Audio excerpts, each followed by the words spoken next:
The dust-covered transport truck rumbled through the gates of Camp Meridian as the afternoon sun cast long shadows across the training grounds.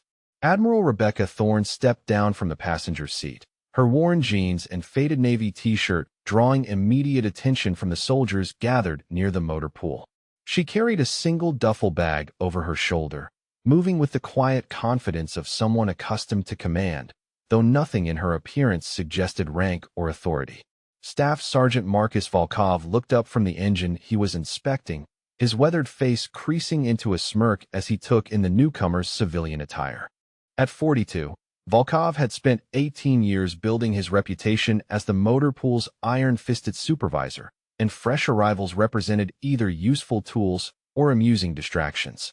The woman walking toward the administration building clearly fell into the latter category, her slight frame and unhurried pace marking her as another desk assignment trying to play soldier.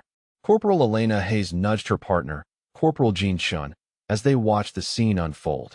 Hayes, a mechanic with 12 years of service, prided herself on reading new personnel within minutes of arrival. Chun, quieter but equally observant, specialized in electronic systems and shared Hayes's talent for spotting weakness. Both recognized opportunity when it presented itself in the form of an obvious outsider. Thorne approached the temporary housing unit, her keen eyes cataloging the base layout, while maintaining the unhurried stride of someone uncertain about protocol. She observed the motor pool's efficient operation, noted the placement of security checkpoints, and mentally mapped the communication arrays visible from her vantage point. Years of command experience allowed her to assess operational readiness within moments, though she carefully projected the hesitant demeanor of someone overwhelmed by military precision. Volkov's voice carried across the courtyard as he addressed his subordinates with deliberate volume. The new girl looks like she never held anything heavier than a coffee cup. Wonder how long before she realizes this isn't summer camp and requests reassignment. Hayes laughed while Chin shook his head in apparent sympathy for whoever would inherit the training responsibility. The housing clerk, a tired-looking private named Morrison, processed Thorne's paperwork with mechanical efficiency. Temporary quarters in Barracks C, meal card for the main facility, and a warning about morning formation at 0530. Morrison's bored expression suggested he delivered the same information dozens of times weekly to rotating personnel, contractors, and visiting officials who rarely stayed long enough to matter. Thorne accepted the key and directions without comment, though she noticed Morrison's failure to ask about her background or assignment details. The administrative laxity contradicted standard security protocols, providing valuable insight into the base's operational culture. She thanked Morrison politely and headed toward her assigned quarters, aware that Volkov's group tracked her movement with predatory interest. Her assigned bunk sat in the transient section, surrounded by contractors, short-term visitors, and personnel awaiting permanent assignment. The institutional gray walls and standard-issue furniture created an atmosphere of impermanence that suited her mission perfectly. She unpacked methodically, placing her few belongings in regulation order while mentally noting the lack of security measures protecting sensitive areas of the facility. Within an hour, Volkov appeared at her door with Hayes and Chin flanking him like hunting dogs awaiting release. The staff sergeant's smile held no warmth as he explained the base's unofficial orientation program for newcomers. Since you're obviously new to military life, we're going to help you understand how things work around here. First lesson starts with mess hall cleanup duty, followed by equipment inventory in Storage Bay 7. Thorne accepted the assignment without protest, recognizing the hazing ritual for what it represented. Volkov expected resistance, argument, or tears that would provide ammunition for further harassment. Instead, she nodded respectfully and asked for directions to the mess hall, her calm acceptance clearly disappointing the trio who anticipated entertainment from her discomfort. The mess hall assignment involved scrubbing industrial cookware that hadn't seen proper cleaning in weeks. The grease-caked surfaces required significant effort, but Thorne attacked the task with methodical precision that gradually transformed the neglected equipment. Her technique revealed extensive experience with similar work, though she carefully avoided the efficiency that would suggest professional background beyond civilian employment. Hayes monitored the work progress from across the facility, expecting to find evidence of shortcuts or complaints that would justify escalated harassment. Instead, she discovered spotless equipment arranged according to regulation standards, with inventory sheets completed in precise military format. The unexpected competence troubled Hayes, who reported back to Volkov with grudging respect for the newcomer's work ethic. Storage Bay 7 presented a different challenge, containing thousands of parts requiring organization according to supply classification systems. Thorne recognized the deliberate chaos as punishment duty, designed to consume hours without meaningful accomplishment. She began sorting methodically, applying knowledge gained from years of logistics oversight to create order from the intentional disarray. Chen arrived to check her progress after 3 hours, expecting to find her overwhelmed by the scope and complexity. Instead, he discovered systematic organization that revealed extensive familiarity with military supply protocols. The precision troubled him as much as it had Hayes, suggesting background incompatible with their assumptions about her civilian status. Evening formation assembled the day shift for standard briefings about schedule changes, personnel movements, and security updates. Captain Diana Reeves, the base operations officer, introduced new arrivals with minimal detail, reading from a prepared list that identified Thorne simply as temporary personnel assigned to general duties. The vague description matched dozens of contractors, consultants, and short-term visitors who cycled through the facility monthly.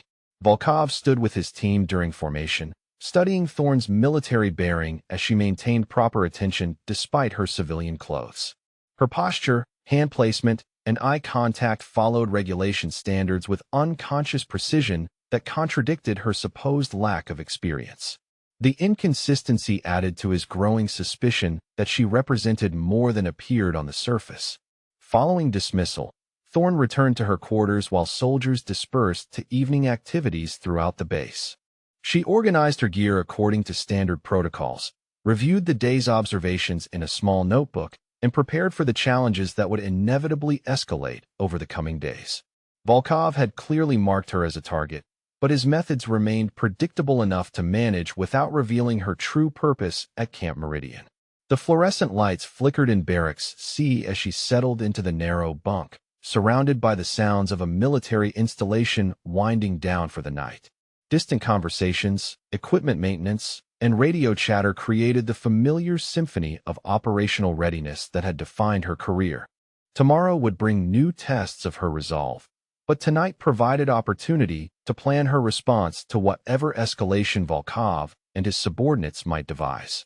Her mission required maintaining cover while documenting the leadership failures that allowed harassment to flourish unchecked. Volkov's behavior already provided substantial evidence, but complete assessment required experiencing the full scope of institutional problems. She closed her eyes and prepared for sleep, knowing that tomorrow's challenges would test both her endurance and her ability to remain hidden in plain sight.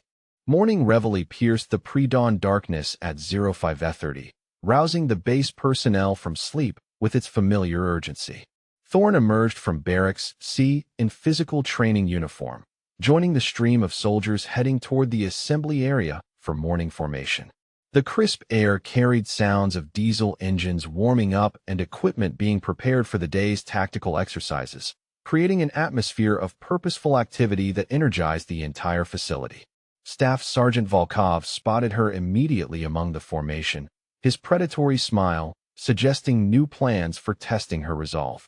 During the brief after formation dismissed, he approached with Hayes and Chun in tow, their coordinated movement indicating a predetermined strategy designed to maximize her discomfort. Volkov's announcement carried enough volume to attract attention from nearby personnel who might witness whatever entertainment he planned to provide. Kitchen duty for our newest addition while real soldiers conduct combat training. Volkov declared with theatrical authority that invited his subordinates to share his amusement. Hayes snickered while Chun nodded approvingly, both clearly enjoying their role in whatever harassment protocol their supervisor had devised. The assignment meant missing advanced tactical exercises that every soldier valued as essential professional development, relegating her to menial labor while others enhanced their combat readiness. Thorne accepted the assignment without visible reaction, though she carefully noted which personnel observed the interaction and their varied responses. Some soldiers looked uncomfortable with Volkov's public humiliation tactics, while others seemed to approve of putting the newcomer in her designated place.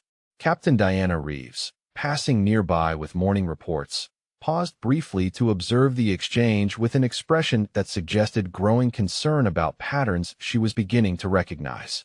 The kitchen assignment involved preparing meals for over 300 personnel, requiring coordination with civilian contractors and military food service specialists who manage the facility's nutritional requirements. Thorne worked efficiently alongside Staff Sergeant Maria Santos, the head cook whose 15 years of experience had taught her to recognize competence regardless of its source. Santos noted her familiarity with large-scale food preparation and military dietary regulations, though she refrained from direct questions about background or training. Through the kitchen windows, Thorne observed the tactical exercises unfolding across the training grounds. Soldiers practiced urban combat scenarios, vehicle maintenance under hostile conditions, and communication protocols that would prove essential in deployment situations. Her strategic eye automatically assessed their performance, noting both strengths and deficiencies that would require attention from qualified instructors, though she maintained focus on her assigned duties without revealing her analytical observations. Volkov arrived during the lunch preparation rush, ostensibly checking on her progress, but clearly hoping to discover evidence of failure or complaint. He found instead a smoothly operating kitchen where she had integrated seamlessly into the established workflow, contributing meaningfully to the meal preparation without disrupting existing procedures. His disappointment showed plainly as he searched for reasons to criticize her performance and extend the punishment assignment. When the tactical exercises concluded, Thorne approached Volkov near the motor pool where he supervised post-training equipment maintenance. She requested permission to participate in the afternoon training rotation, explaining her interest in learning proper military procedures and contributing to unit readiness. Her polite inquiry carried genuine enthusiasm that should have impressed any competent leader, but Volkov recognized opportunity for public humiliation that would establish clear boundaries about her place in the facility hierarchy.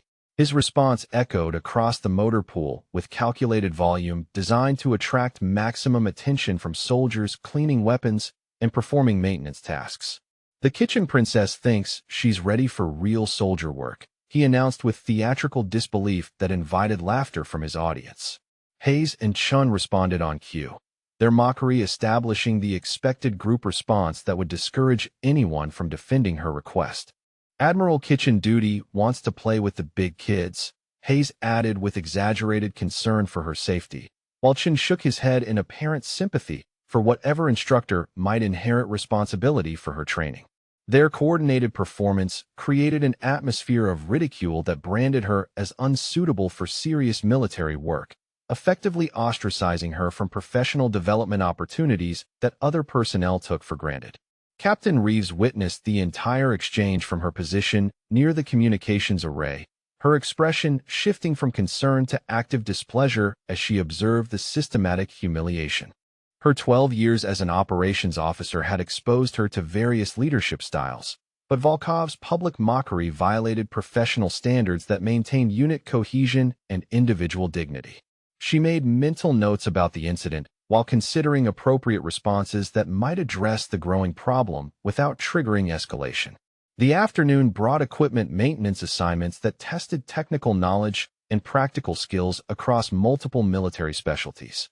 Thorne found herself assigned to vehicle diagnostics alongside specialist Robert Kim, a mechanic whose expertise with electronic systems made him valuable for training newer personnel.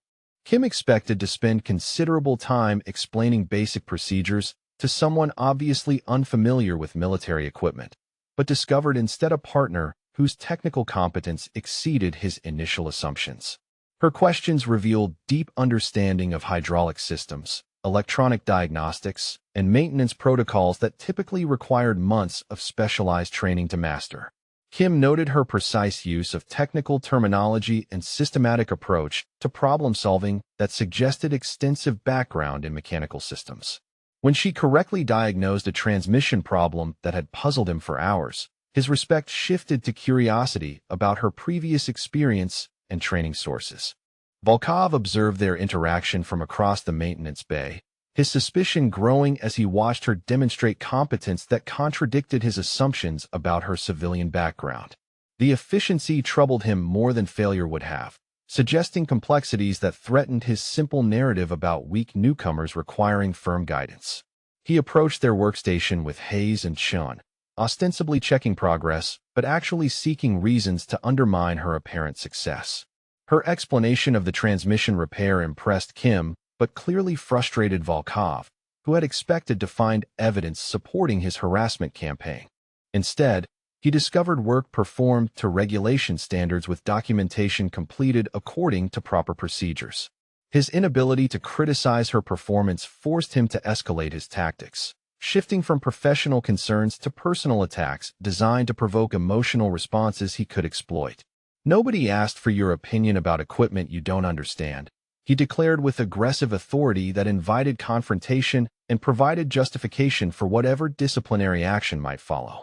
His tone carried clear threat while his positioning blocked her exit route, creating intimidation through physical presence that crossed boundaries between professional correction and personal harassment. Hayes and Chun flanked him supportively, their body language reinforcing his dominance while discouraging intervention from other personnel.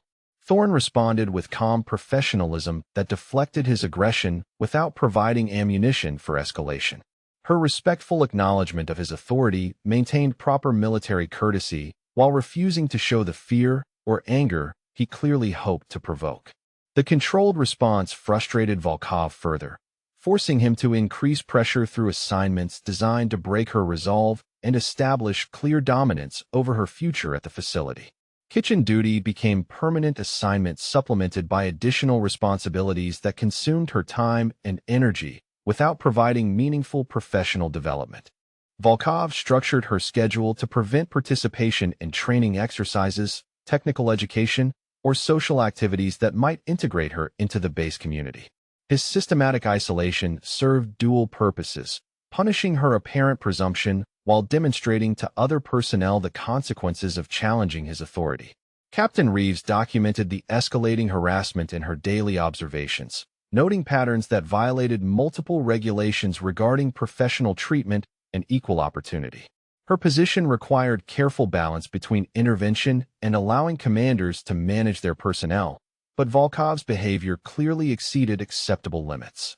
She began informal conversations with other officers and senior enlisted personnel, gathering information about similar incidents that might support formal action.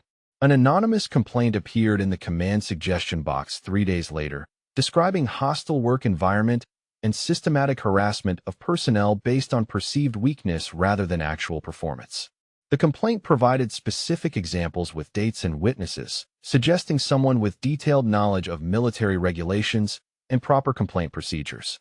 Captain Reeves received the complaint during her rotation as duty officer, recognizing both the validity of the concerns and the careful documentation that supported serious investigation.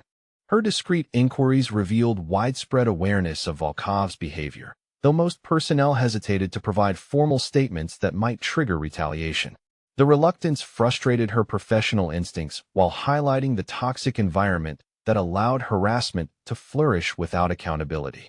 She began building a case that would require careful evidence gathering and coordination with higher command levels to ensure proper resolution.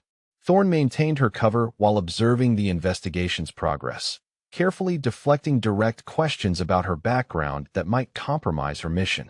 When Reeves approached her privately to discuss the hostile treatment, she expressed gratitude for the concern while declining to provide specific complaints that might trigger formal proceedings.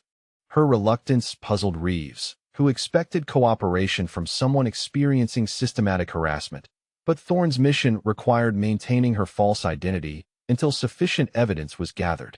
The equipment maintenance assignments provided opportunities to demonstrate technical expertise that attracted positive attention from competent personnel while further arousing Volkov's suspicion.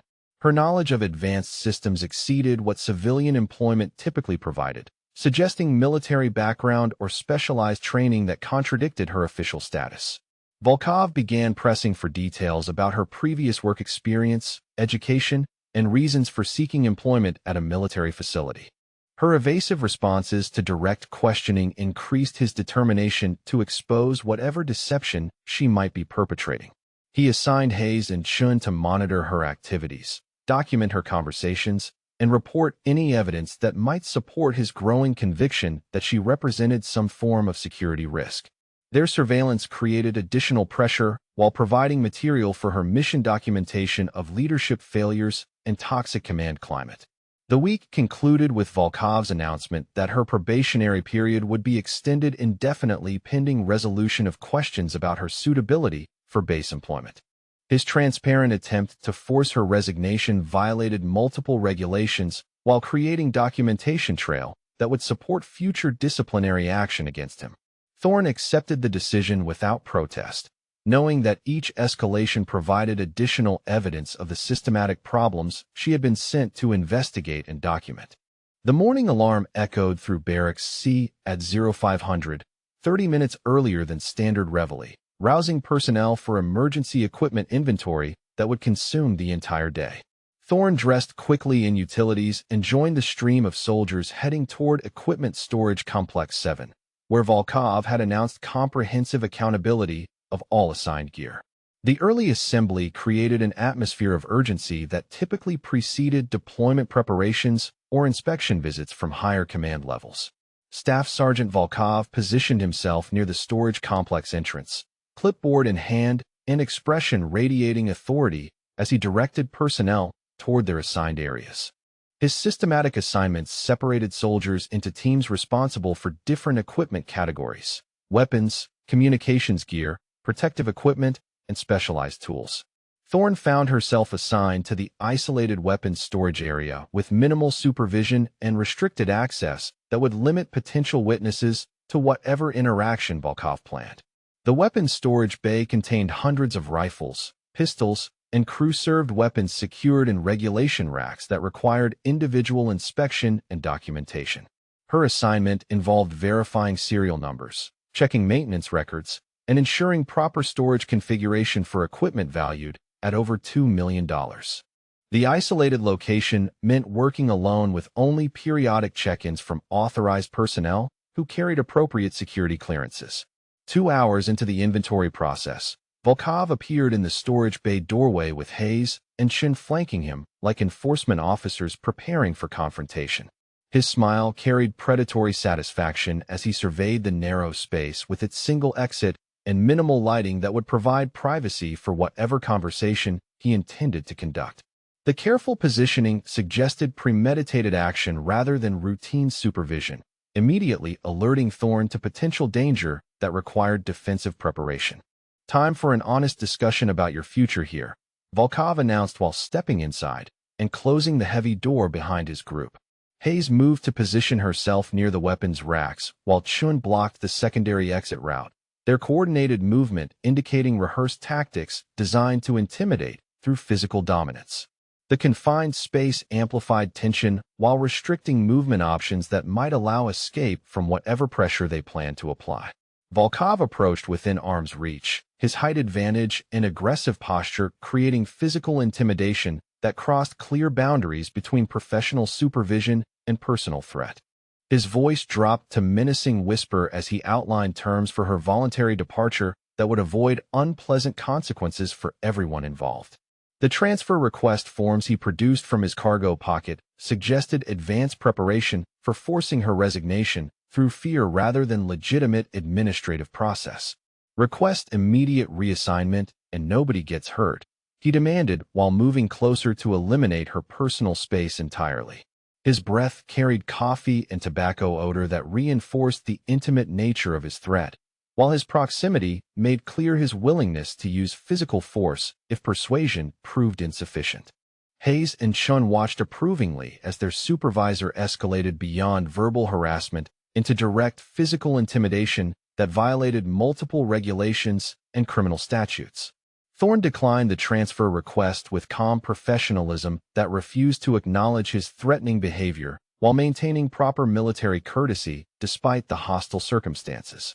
Her controlled response frustrated Volkov, who had expected fear or submission that would validate his authority and provide psychological satisfaction from her capitulation. Instead, her steady composure challenged his dominance while denying him the emotional reaction that would justify escalated aggression. His patience evaporated as he grabbed her shoulder and slammed her backward against the metal lockers, the impact creating sharp noise that echoed through the storage bay like gunshot. Her head struck the reinforced steel with force that would have staggered most personnel, but her training allowed her to absorb the blow while maintaining balance and situational awareness. The physical assault crossed definitional lines from harassment into criminal behavior that provided clear evidence of his violent tendencies.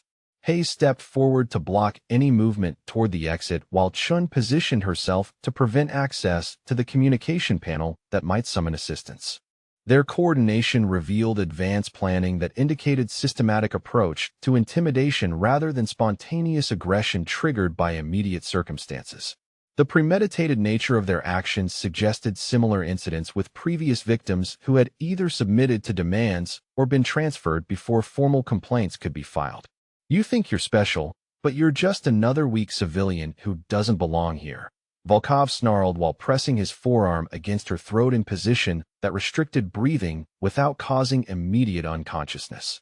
His technique suggested familiarity with intimidation tactics that relied on physical discomfort rather than obvious injury that might attract medical attention. The controlled violence indicated experience with methods that avoided detection while achieving psychological dominance over victims. Thorne absorbed each detail of the assault while projecting calm acceptance that denied him satisfaction from her distress. Her mental documentation included specific threats, physical contact patterns, and witness behavior that would support criminal charges when her mission concluded. Hayes and Chin's active participation transformed them from observers into co-conspirators whose careers would end alongside Volkov's when appropriate authorities reviewed the evidence she was systematically collecting. Accidents happened during training exercises, Chin added helpfully while examining her fingernails with theatrical indifference to the violence occurring beside her. The implicit threat of bodily harm during legitimate military activities provided plausible cover for potential retaliation against anyone who challenged their authority. Hayes nodded agreement while suggesting that equipment malfunctions could prove equally dangerous for personnel who failed to follow proper safety protocols established by experienced supervisors. The psychological pressure intensified as Volkov increased force against her throat, while Hayes and Chin detailed potential consequences that might befall someone who refused reasonable requests for voluntary departure. Their coordinated threats created an atmosphere of inevitability that was designed to break resistance through fear rather than actual violence that might attract investigation. The sophisticated intimidation revealed experience with victims who had submitted rather than risk escalated physical consequences. Thorne's calm persistence frustrated the trio beyond their planned script, forcing improvisation that exposed their lack of experience with determined resistance. Volkov's grip tightened reflexively as his anger overwhelmed tactical thinking, creating visible bruising that would provide physical evidence of assault regardless of her willingness to file formal complaints. His loss of control undermined their carefully planned intimidation by leaving documentation that couldn't be explained through legitimate supervision. Emergency klaxons suddenly pierced the storage bay as base-wide alert activated for reasons unknown to personnel conducting the inventory operation. Volkov released his grip and stepped back while Hayes and Chin moved toward their assigned positions, their coordinated response suggesting genuine emergency rather than scheduled exercise. The alert provided natural conclusion to their intimidation session, while saving face through external interruption rather than acknowledgement of failed tactics. Equipment malfunction in Communication Array 3 required immediate response from all available technical personnel, according to the announcement that followed the initial alert. Volkov grudgingly dismissed his subordinates, while warning Thorne that their conversation would continue at more convenient time when interruptions were less likely. His parting threat carried promise of future violence, while establishing clear expectation that she would use the intervening time to reconsider her position and submit transfer request. Alone in the storage bay, Thorne assessed the physical damage from the assault while documenting specific details in her mission notebook. The bruising on her throat would fade within days, but photographic evidence would preserve proof of physical violence that exceeded any reasonable definition of legitimate supervision. Volkov's escalation provided exactly the documentation she needed to support charges that would end his military career and trigger comprehensive investigation of base leadership failures. Captain Reeves discovered her 20 minutes later during routine security check of high-value storage areas, immediately noting damaged equipment and signs of struggle that indicated violent confrontation. Several weapons racks showed impact damage while ammunition containers were scattered across the floor in patterns suggesting forceful physical contact. Thorne's explanation that she had accidentally knocked over equipment during inventory process failed to account for the extent and nature of damage that clearly resulted from intentional violence. Professional investigation instincts warned Reeves that someone was concealing serious incident that required immediate attention from appropriate authorities. Her experience with assault cases recognized classic victim behavior that prioritized survival over justice, often protecting attackers through silence that enabled continued abuse of others. The pattern frustrated her while highlighting institutional problems that allowed predators to operate without accountability until courageous victims agreed to formal testimony. Volkov's arrival with Hayes and Chun provided opportunity to observe their reactions to the damaged equipment and Reeves's questions about recent activities in the storage area. His smooth explanation blamed Thorne's civilian inexperience with military equipment for accidents that any competent person could have avoided through proper attention to safety protocols. Hayes and Chun supported his account, while subtly emphasizing her unsuitability for positions requiring competence and attention to detail. The coordinated response immediately aroused Reeves's suspicion about their truthfulness, particularly given the physical evidence that contradicted simple accident scenarios.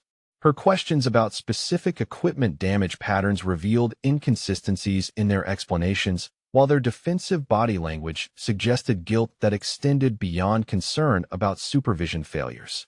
The combination of factors convinced her that serious misconduct had occurred regardless of the victim's unwillingness to provide truthful account. Master Chief Patricia Wong appeared during the discussion, her 28 years of enlisted experience providing immediate recognition of disciplinary problems that required senior intervention. Wong's reputation for protecting personnel from abuse while maintaining military standards made her both respected and feared by those whose leadership relied on intimidation rather than competence. Her presence shifted power dynamics while introducing accountability that Volkov clearly hadn't anticipated. Wong's examination of damaged equipment revealed impact patterns inconsistent with accidental damage caused by inexperienced handling. Her technical expertise with weapons systems enabled precise analysis that distinguished between operational accidents and intentional destruction that suggested physical confrontation. The evidence convinced her that formal investigation was required despite lack of cooperation from the apparent victim, who clearly feared retaliation more than justice. Security footage review became Wong's priority as she recognized patterns that indicated systematic harassment escalating into physical violence.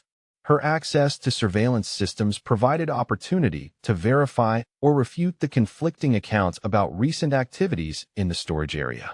The investigation would require careful handling to protect potential victims while gathering evidence that might support criminal charges against perpetrators who relied on fear to prevent accountability. The digital recordings revealed Volkov, Hayes, and Shin entering the storage area together before the emergency alert, though audio quality prevented clear documentation of specific threats or physical contact. Their coordinated departure following the alert suggested planned activity rather than routine supervision that coincidentally ended with emergency response. Wong noted timing discrepancies between their account and recorded evidence that warranted further investigation through additional sources. Equipment damage analysis provided technical evidence that contradicted accidental explanations offered by Volkov's group while supporting alternative theories about intentional violence. Wong's systematic documentation would form foundation for formal charges if victim testimony became available to corroborate physical evidence. Her investigation created administrative record that would protect future personnel while establishing patterns of misconduct that demanded command attention. Thorne maintained her silence about the assault details while cooperating with general questions about equipment procedures and safety protocols. Her reluctance to identify specific individuals or describe particular incidents frustrated those trying to help while protecting her mission requirements.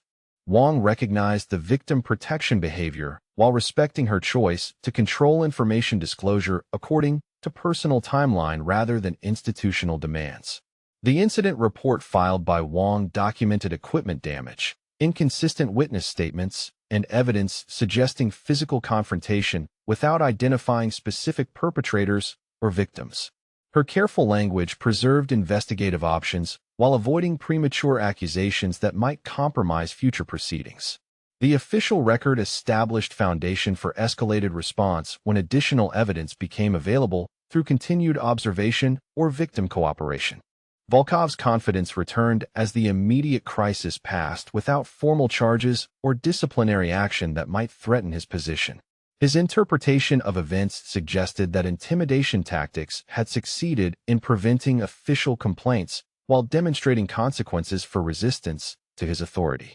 Hayes and Chun shared his satisfaction with results that reinforced their group dominance, while discouraging future challenges from personnel who witnessed the aftermath. Their celebration proved premature as Wong's investigation expanded beyond the immediate incident to examine patterns of behavior that might indicate systematic problems requiring command intervention. Her reputation for thorough documentation meant that today's assault would become part of larger case file that could destroy careers when sufficient evidence accumulated. The delayed consequence approach reflected her experience with complex cases that required patience and systematic evidence gathering rather than immediate dramatic action.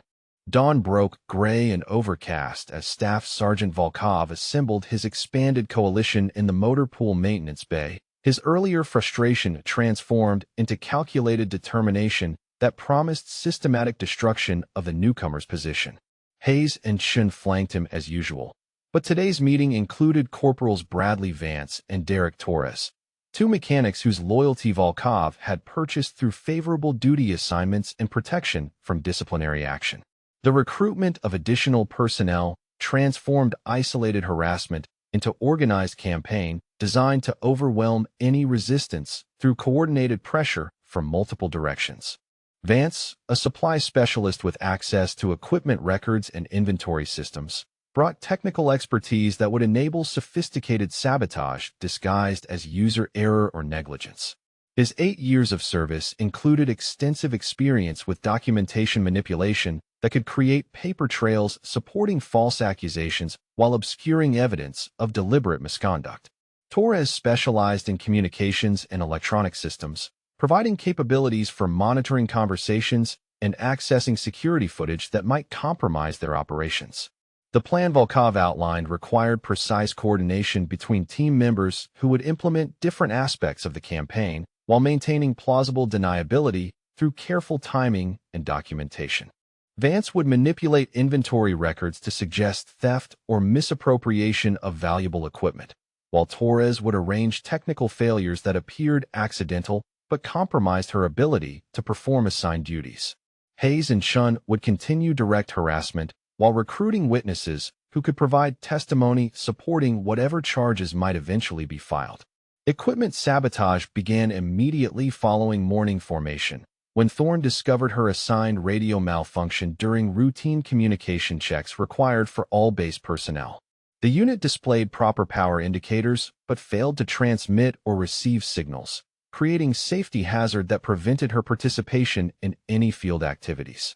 Torres had expertly damaged internal components in ways that suggested rough handling rather than deliberate destruction, providing plausible explanation that blamed her inexperience with delicate military equipment. Her request for replacement radio triggered administrative process that required justification for equipment loss and determination of financial responsibility for damages. Vance ensured the paperwork emphasized pattern of careless behavior that suggested unsuitability for positions requiring equipment accountability. His manipulation of maintenance records created documentation supporting negligence charges while obscuring any evidence that might indicate sabotage by hostile personnel seeking to discredit her competence. The morning's equipment failures expanded beyond communications when her assigned protective gear suffered mysterious damage that rendered it unsafe for use during training exercises. Her helmet's impact protection had been compromised through tampering that created structural weakness invisible to casual inspection, but potentially fatal under combat conditions. The sophisticated sabotage required technical knowledge that exceeded what most personnel possessed, suggesting coordinated effort by individuals with specialized expertise. Vance filed inventory discrepancy report claiming valuable night vision equipment was missing from secure storage areas where she had been assigned cleaning duties the previous week. His carefully crafted documentation included witness statements from Hayes and Shun, who claimed to have observed suspicious behavior during her access to restricted areas. The accusations triggered automatic security investigation that would require formal response from command personnel responsible for protecting classified military equipment. Commander James Pike received the security violation report during his morning briefing, immediately recognizing the serious nature of allegations that could result in criminal charges and security clearance revocation. Pike's 15 years as base security chief had exposed him to various forms of misconduct, but theft of night vision equipment represented federal crime with potential foreign intelligence implications that demanded immediate investigation. His professional obligation required treating the accusations with appropriate seriousness regardless of his personal assessment of their credibility. Master Chief Wong's analysis of the security footage revealed significant inconsistencies between the official accusations and recorded evidence of actual activities in restricted areas. Her examination showed Thorne's access periods were brief and supervised, with no opportunity for theft or unauthorized equipment removal. The timing discrepancies between accused activities and documented presence in other locations created reasonable doubt about the accuracy of witness statements that formed foundation for the charges. Wong presented her findings to Pike during confidential meeting that highlighted patterns of false accusations and contradictory evidence that suggested coordinated campaign against the accused individual. Her professional reputation for thorough investigation and accurate reporting carried significant weight with Pike, who recognized her ability to distinguish between legitimate security concerns and manufactured evidence designed to discredit specific personnel. The briefing convinced him that deeper investigation was required to determine truth behind increasingly serious allegations. Captain Reeves joined Wong's informal alliance after witnessing continued escalation of harassment that violated professional standards and created hostile work environment for multiple personnel. Her position as operations officer provided access to administrative records and command communications that revealed systematic pattern of misconduct by Volkov's group. The collaboration between senior enlisted and commissioned personnel created powerful investigative team with complementary skills and authority levels needed to address complex disciplinary problems. Their joint investigation uncovered manipulation of equipment maintenance records, falsified witness statements, and coordinated timing that indicated premeditated campaign rather than spontaneous reactions to legitimate performance problems. Wong's technical expertise combined with Reeves's administrative access provided comprehensive view of misconduct that extended beyond individual incidents into systematic abuse of authority designed to force unwanted personnel departure through fabricated charges and false accusations. Pike's independent investigation discovered Torres had accessed security systems without authorization, using his technical clearance to modify equipment settings and disable safety features that could endanger personnel safety. The unauthorized access violated multiple regulations while providing means for equipment sabotage that appeared accidental but created genuine hazards for targeted individuals. His discovery of Torres's involvement revealed broader conspiracy that included misuse of security systems for personal vendetta rather than legitimate operational purposes. Vance's supply manipulation became apparent when Pike's audit revealed impossible inventory discrepancies that coincided precisely with Thorne's duty assignments in secure storage areas.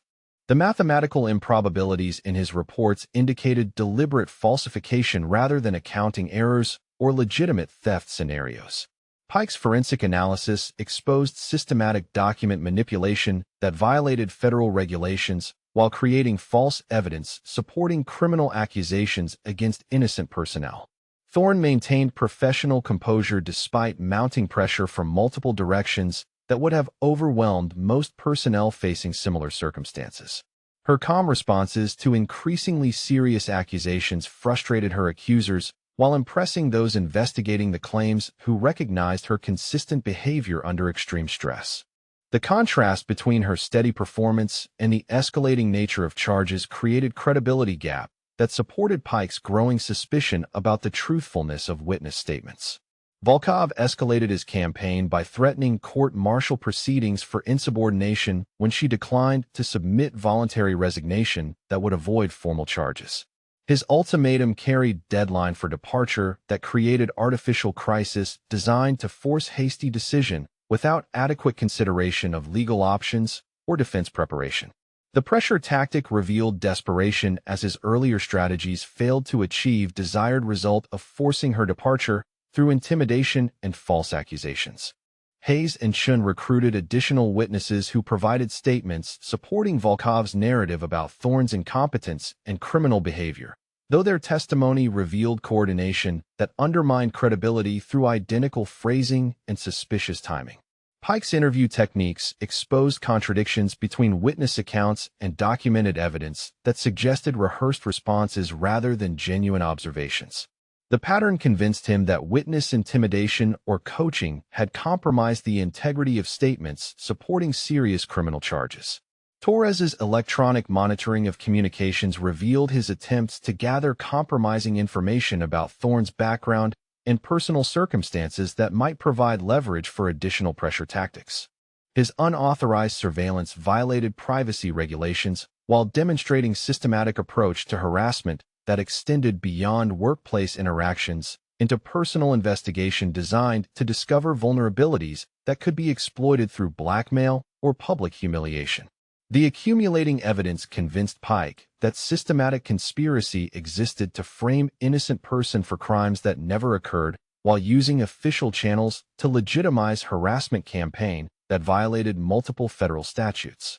His investigation shifted focus from evaluating accusations against Thorne to building criminal case against her accusers who had manipulated military systems for personal vendetta. The reversal transformed victims into suspects while protecting innocent person from charges that could have destroyed her career and freedom. Reeves' documented timeline of harassment that revealed escalating pattern beginning with verbal abuse and progressing through physical intimidation to false criminal accusations. Her systematic record-keeping provided foundation for command action that would address root causes rather than individual symptoms of leadership failure. The comprehensive documentation enabled appropriate authorities to understand scope and severity of misconduct that required institutional response beyond simple disciplinary measures. Wong's technical analysis proved equipment damage was deliberate sabotage requiring specialized knowledge and tools that only certain personnel possessed. Her forensic examination identified specific techniques used to create failures that appeared accidental while actually representing sophisticated attack on individuals' ability to perform assigned duties safely. The evidence established criminal intent while identifying possible perpetrators through elimination process based on technical capabilities and access opportunities. Pike's preliminary findings indicated conspiracy to commit fraud, obstruction of justice, and misuse of government resources for personal purposes that violated numerous federal statutes. His recommendation for immediate suspension of suspected personnel pending formal investigation reflected serious nature of charges that could result in criminal prosecution and military court-martial. The escalation demonstrated how harassment campaign had evolved into federal crimes that demanded appropriate legal response. Thorne's mission documentation recorded each incident with precision that would support comprehensive case against leadership failures that enabled systematic harassment to flourish unchecked. Her detailed observations provided perspective that complemented official investigations while maintaining cover identity that prevented premature revelation of her true purpose. The patience required for thorough evidence gathering tested her resolve, while ensuring complete picture of institutional problems that demanded correction. The conspiracy began unraveling as Pike's investigation revealed connections between seemingly separate incidents that exposed coordinated campaign against innocent person. Volkov's desperation grew as his accusations faced increasing scrutiny that threatened to expose criminal misconduct by his entire group. His final ultimatum represented last attempt to achieve victory through intimidation before official investigation could complete work that would destroy careers and result in criminal prosecution for federal crimes. Vance realized too late that his falsification of documents had created paper trail that would expose his participation in conspiracy when subjected to forensic accounting analysis. His sophisticated manipulation required specific knowledge and access that limited suspect pool to small number of personnel with appropriate clearances and technical skills. The uniqueness of his methods would ultimately provide decisive evidence linking him to systematic fraud designed to destroy innocent persons' reputation and career. Torres's unauthorized access to security systems created electronic footprints that computer forensics could trace despite his attempts to cover evidence of illegal surveillance and equipment sabotage. His technical skills enabled sophisticated attacks, but also generated digital evidence that would prove his guilt when investigators applied appropriate analysis tools. The irony of his exposure through technical means reflected justice inherent in systems designed to catch those who abuse authorized access for criminal purposes. The week concluded with Pike's request for immediate command intervention to address criminal conspiracy that had compromised base security while endangering personnel safety through equipment sabotage and false accusations. His report documented systematic abuse of authority that required response from highest command levels to ensure complete investigation and appropriate punishment for those responsible. The escalation marked turning point where harassment campaign evolved into federal crimes that demanded justice through legal system rather than simple administrative correction. Commander Pike's secure computer terminal chimed with priority message notification at 0600, displaying classification markings that indicated information requiring immediate command attention. His investigation into the false theft accusations had triggered automatic security review that accessed personnel databases beyond his normal clearance level, revealing information that transformed everything he believed about the current situation. The message header identified sender as Naval Personnel Command with distribution restricted to commanding officers and security chiefs, cleared for Special Operations Intelligence. The classified file that appeared on his screen contained photograph and service record that made his coffee cup freeze halfway to his lips as recognition struck with devastating clarity. Rebecca Thorne's official portrait showed her in dress blues with ribbons and insignia that marked her as one of the Navy's most decorated officers, a woman whose 26 years of distinguished service included combat operations, special assignments, and command positions at the highest levels of military hierarchy. Her current assignment listed Inspector General's office with mission parameters that remained classified beyond his clearance level.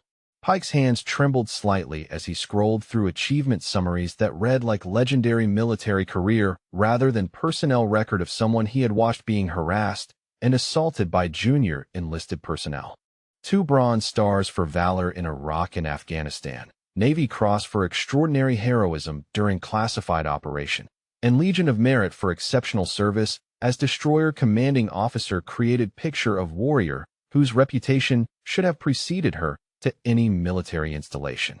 Her promotion to Rear Admiral had occurred 18 months earlier, making her outrank every person on the base, including Colonel Martinez. Emergency secure communication connected Pike directly to Colonel Martinez's quarters, where the base commander was preparing for morning formation unaware that his facility hosted inspection by flag officer whose findings could destroy careers and trigger congressional investigation. Pike's terse explanation that immediate meeting was required for classified matter brought Martinez to his office within 10 minutes, coffee still in hand, and expression shifting from annoyance to alarm as classification warnings appeared on the secure terminal. Martinez's face drained of color as he absorbed the implications of harboring systematic harassment campaign against Admiral conducting official inspection of his command. His 15 years of command experience provided immediate understanding that careers would end and criminal charges would follow when word reached Pentagon about treatment afforded to flag officer performing official duties. The scope of potential disaster extended beyond individual disciplinary actions into institutional failure that could trigger comprehensive investigation of his entire command structure. They sat in stunned silence while reviewing Thorne's mission orders that authorized comprehensive evaluation of command climate, leadership effectiveness, and personnel management practices at installations identified through previous complaints about hostile work environments. Camp Meridian's selection for inspection reflected patterns of behavior that had reached attention of highest Navy leadership, requiring detailed assessment by qualified officer with authority to recommend institutional changes or personnel actions necessary to correct systematic problems.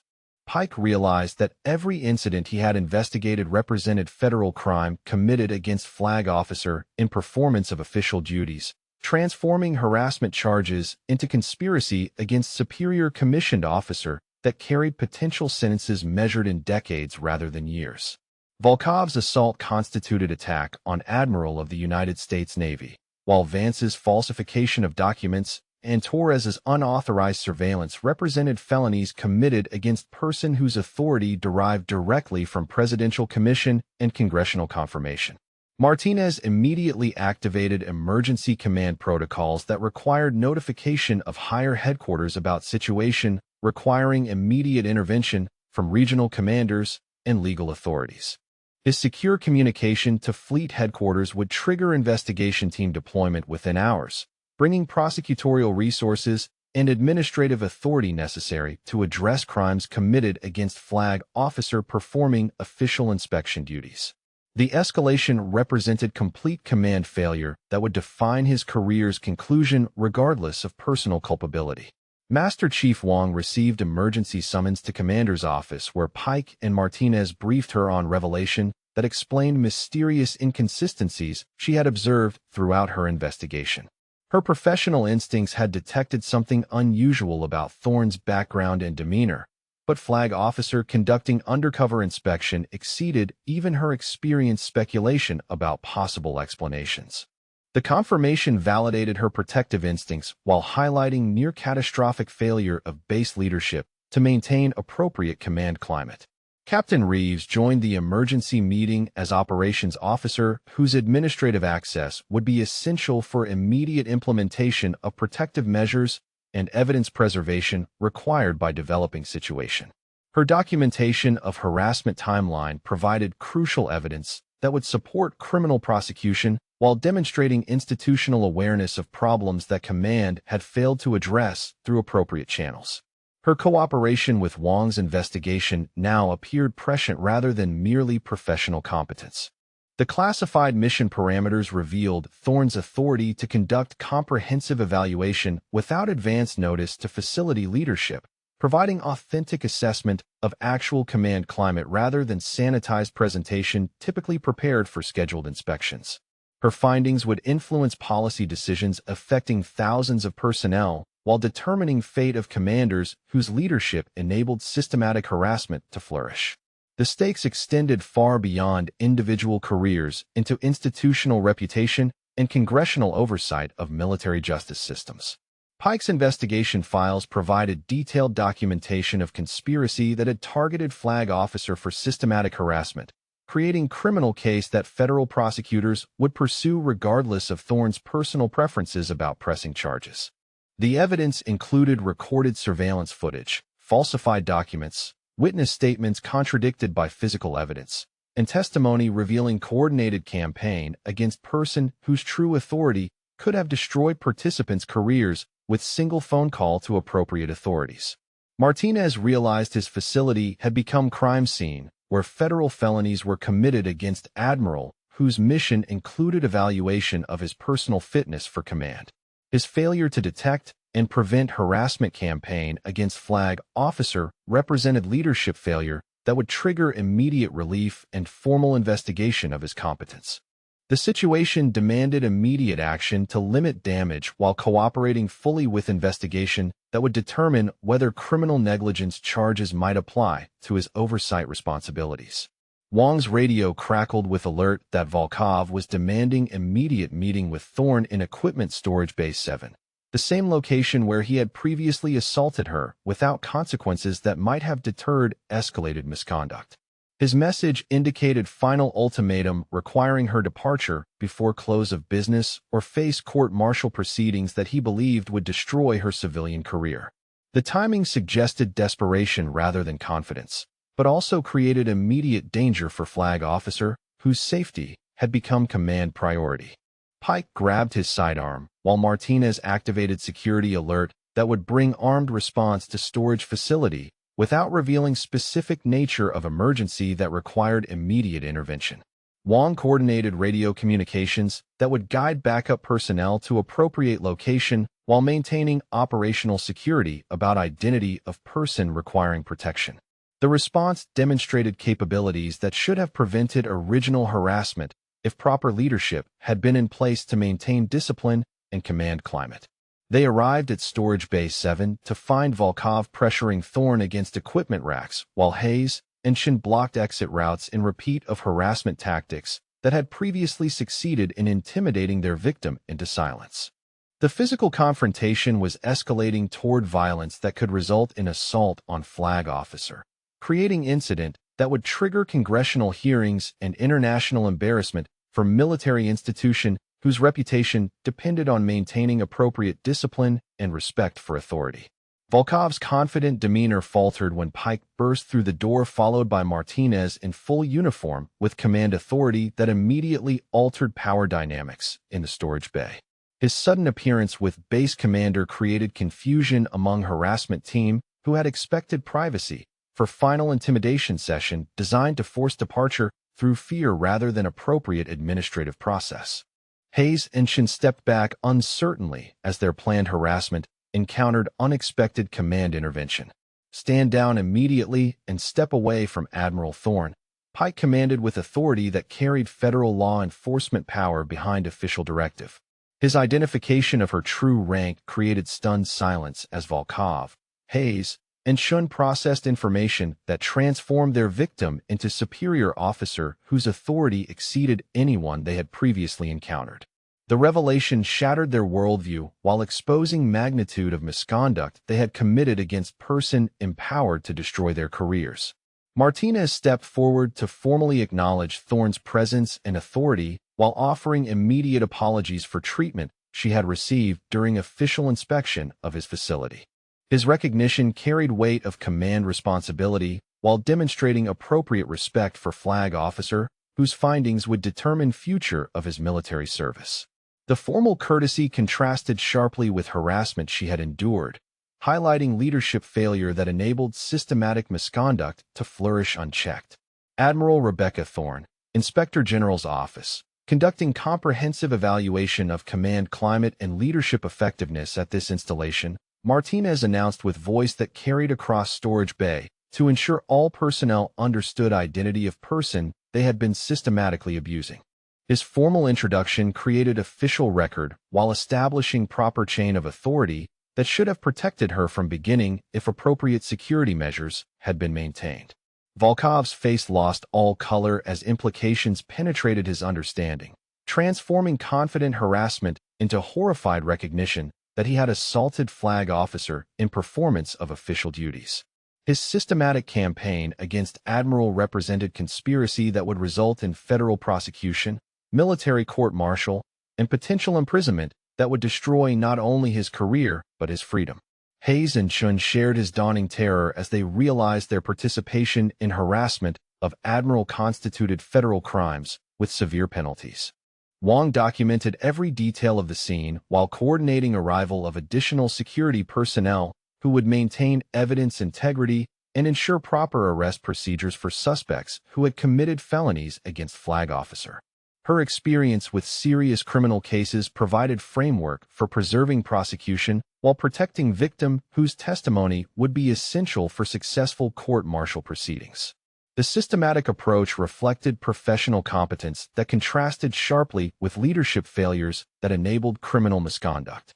You are hereby suspended from all duties pending investigation for conspiracy, assault on superior commissioned officer, falsification of official documents, and conduct prejudicial to good order and discipline, Pike announced while reading rights to Volkov and his co-conspirators. The formal charges represented beginning of legal process that would culminate in court-martial proceedings and federal prosecution for crimes committed against Admiral performing official inspection duties. Torres and Vance were arrested when security teams located them in communications facility and supply office respectively, their technical expertise having enabled sophisticated harassment campaign that crossed multiple legal boundaries. Their specialized knowledge created evidence trail that would prove criminal intent while establishing federal jurisdiction for prosecution of crimes committed against flag officer. The arrests completed roundup of conspiracy participants whose coordinated misconduct had targeted person whose authority derived from highest levels of government. Thorne accepted Martinez's formal apology with professional grace, while noting that her mission evaluation would continue through appropriate channels, with findings reported to Navy leadership responsible for institutional oversight. Her calm professionalism despite systematic harassment demonstrated personal character while highlighting contrast with leadership failures that had enabled criminal misconduct. The dignity of her response emphasized magnitude of institutional problems that required correction through policy changes and personnel actions.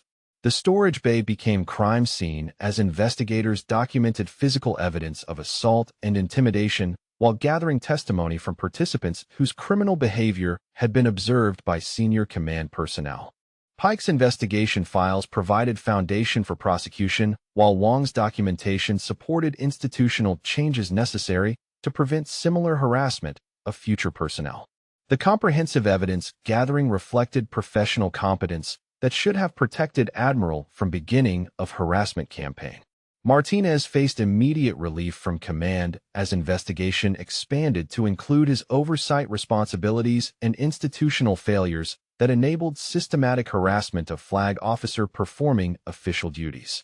His career conclusion reflected accountability for leadership failures while establishing precedent that would influence future commander behavior. The swift action demonstrated Navy's commitment to maintaining appropriate respect for authority while protecting personnel from harassment regardless of their apparent status or background.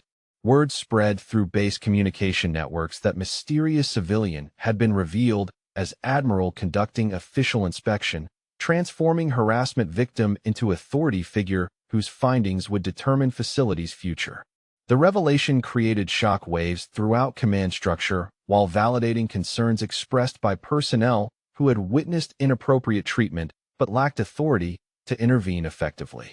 The truth highlighted importance of maintaining proper respect for all personnel regardless of apparent rank or status.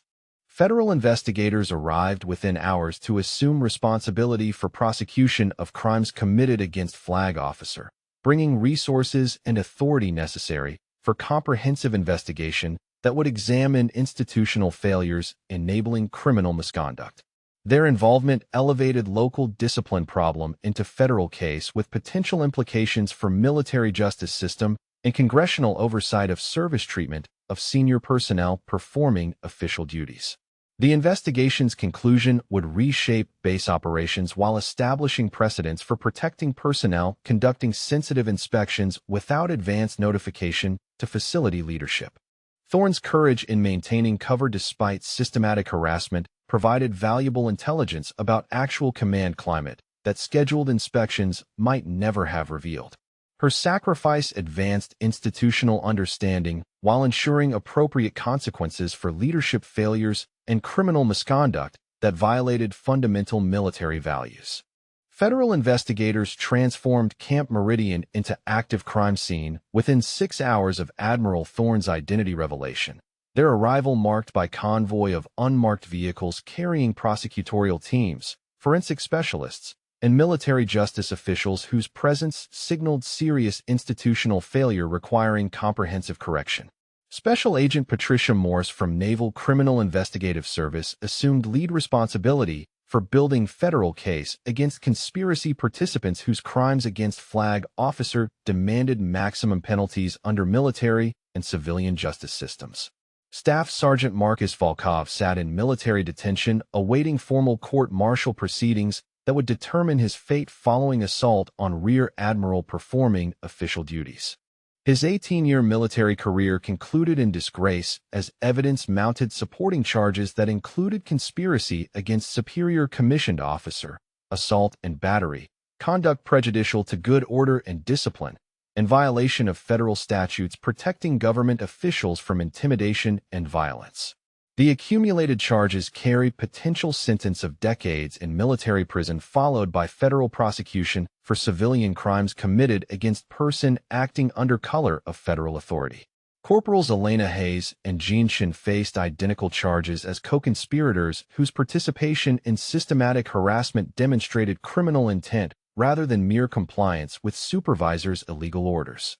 Their decision to actively participate in intimidation, physical assault, and false accusations transformed them from reluctant followers into criminal accomplices whose sentences would reflect personal responsibility for deliberate misconduct. The military justice system's emphasis on individual accountability meant their careers and freedom depended on cooperation with prosecution seeking maximum penalties for crimes against flag officer. Bradley Vance's sophisticated falsification of supply documents constituted multiple federal felonies that attracted attention from Treasury Department investigators specializing in government fraud and embezzlement cases. His manipulation of inventory systems to create false evidence supporting theft accusations represented conspiracy to commit fraud against United States government, carrying mandatory minimum sentences that would ensure decades of imprisonment regardless of military court-martial outcomes. The technical expertise required for his crimes demonstrated premeditation that eliminated possibility of reduced charges through plea negotiations. Derek Torres faced additional charges for unauthorized access to classified computer systems and illegal surveillance of flag officer performing official government duties. His misuse of security clearance to conduct personal vendetta violated federal espionage statutes, while creating national security implications that attracted FBI investigation into potential compromise of sensitive information. The combination of military and civilian charges ensured his prosecution would continue in federal court regardless of court-martial results, with sentences running consecutively rather than concurrently. Admiral Thorne's comprehensive inspection report documented systematic leadership failures that enabled criminal harassment to flourish unchecked while revealing institutional problems requiring immediate correction through policy changes and personnel actions. Her findings detailed command climate assessment revealing widespread awareness of harassment patterns, inadequate response mechanisms for protecting vulnerable personnel, and leadership failures that prioritized personal loyalty over professional standards and military justice. The report's recommendations would influence Navy policy affecting thousands of installations worldwide while establishing precedents for protecting personnel conducting sensitive investigations. Colonel Martinez received formal letter of reprimand from Fleet Headquarters acknowledging his responsibility for maintaining command climate that enabled systematic harassment of flag officer conducting official inspection. His relief from command became effective immediately, with reassignment to administrative position pending retirement processing that would conclude his military service under circumstances reflecting leadership failure rather than distinguished career achievement. The swift action demonstrated Navy's commitment to accountability while establishing clear expectations for future commanders responsible for maintaining appropriate discipline and respect. Captain Diana Reeves received formal commendation for her professional courage in documenting harassment patterns and protecting personnel despite lack of complete information about victims' identity or mission requirements. Her systematic observation and evidence gathering provided crucial support for criminal prosecution while demonstrating leadership qualities that earned recommendation for accelerated promotion and assignment to positions requiring exceptional integrity and moral courage. The recognition validated her professional instincts while encouraging similar intervention by other officers witnessing misconduct. Master Chief Patricia Wong's investigative work earned Navy Commendation Medal for exceptional professional achievement in uncovering criminal conspiracy while protecting victims whose safety and mission success depended on maintaining operational security. Her technical expertise in analyzing evidence and coordinating with higher authorities demonstrated enlisted leadership that exemplified Navy core values under challenging circumstances requiring discretion and persistence. The decoration accompanied assignment to senior positions where her proven abilities would influence institutional policies and training programs. Base-wide policy implementation began immediately with mandatory training sessions addressing respect for all personnel regardless of apparent rank, background, or assignment status that might not reflect actual authority or mission requirements. The comprehensive education program included specific scenarios based on recent events, emphasizing legal consequences of harassment while establishing clear reporting procedures that bypassed local command when institutional failures prevented appropriate response. The training requirements extended to all military and civilian personnel, with annual recertification ensuring continued awareness of professional standards. New personnel processing procedures required verification of identity and clearance status through secure channels that prevented situations where flag officers or other senior personnel conducting sensitive missions might be subjected to harassment due to concealed rank or assignment details. The administrative changes balanced operational security requirements with personnel protection while establishing clear authority structures that maintained appropriate respect for all individuals regardless of visible indicators of status or position. Equipment accountability systems underwent complete overhaul following discovery of systematic manipulation designed to frame innocent personnel for theft and misconduct. The enhanced procedures included multiple verification steps, digital tracking systems resistant to unauthorized modification, and oversight mechanisms that prevented single individuals from controlling critical documentation without independent verification. The technical improvements eliminated vulnerabilities that enabled criminal misconduct while ensuring accurate accountability for valuable government property.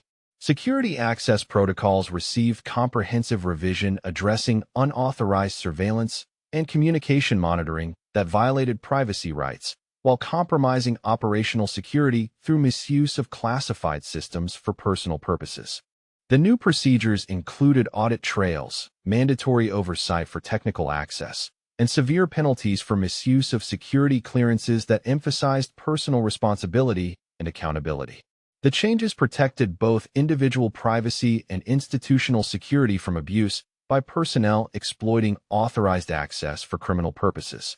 Staff Sergeant Maria Santos received recognition for her professional leadership in maintaining kitchen operations while protecting personnel subjected to harassment through supportive work environment that demonstrated Navy values under challenging circumstances. Her example of inclusive leadership earned assignment to supervisory positions where her proven abilities would influence training programs for senior enlisted personnel responsible for maintaining unit cohesion and morale. The commendation highlighted positive leadership that contrasted sharply with failures that enabled systematic harassment. Specialist Robert Kim's professional integrity in recognizing and reporting technical competence despite harassment pressure earned formal recognition for moral courage that supported investigation while maintaining appropriate professional standards. His willingness to provide accurate assessment rather than conform to group pressure demonstrated individual character that exemplified military values under circumstances requiring personal courage and integrity. The recognition encouraged similar behavior by personnel witnessing misconduct who possessed information essential for maintaining justice and accountability. Federal prosecution coordination with military justice proceedings ensured comprehensive accountability for crimes committed against flag officer while establishing precedents for protecting government officials performing sensitive duties without advance notification to local authorities. The dual jurisdiction approach maximized penalties while demonstrating serious consequences for conspiracy against federal personnel, regardless of perpetrators' military status or claimed ignorance about victims' actual authority and mission requirements. Court-martial proceedings convened within 60 days of arrests, with prosecution seeking maximum sentences under Uniform Code of Military Justice for crimes that struck at fundamental military values of respect for authority, protection of personnel, and maintenance of good order and discipline. The high-profile nature of charges against flag officer attracted media attention while demonstrating military justice system's capacity for addressing serious misconduct through appropriate legal procedures that emphasized accountability and deterrence. Victim impact statements from Admiral Thorne emphasized institutional harm caused by leadership failures rather than personal grievances, focusing attention on systemic problems requiring correction through policy changes and cultural transformation that would protect future personnel from similar harassment. Her professional approach to prosecution demonstrated commitment to institutional improvement rather than personal vindication, earning respect from military and civilian authorities responsible for implementing lasting reforms. Congressional oversight hearings addressed institutional failures revealed through investigation while examining Navy policies for protecting personnel, conducting sensitive inspections and investigations that required operational security. The legislative attention generated policy requirements for systematic training, accountability measures, and oversight mechanisms that would prevent similar incidents while ensuring appropriate protection for government officials performing official duties under circumstances requiring discretion and concealment. Installation ceremony concluded Admiral Thorne's inspection mission with formal address to assembled personnel wearing dress blues that displayed ribbons and insignia reflecting distinguished career dedicated to military excellence and institutional integrity. Her remarks emphasized lessons learned from recent events while encouraging professional behavior that honored military traditions and values requiring respect for all personnel regardless of apparent status or background that might conceal important mission requirements or authority levels.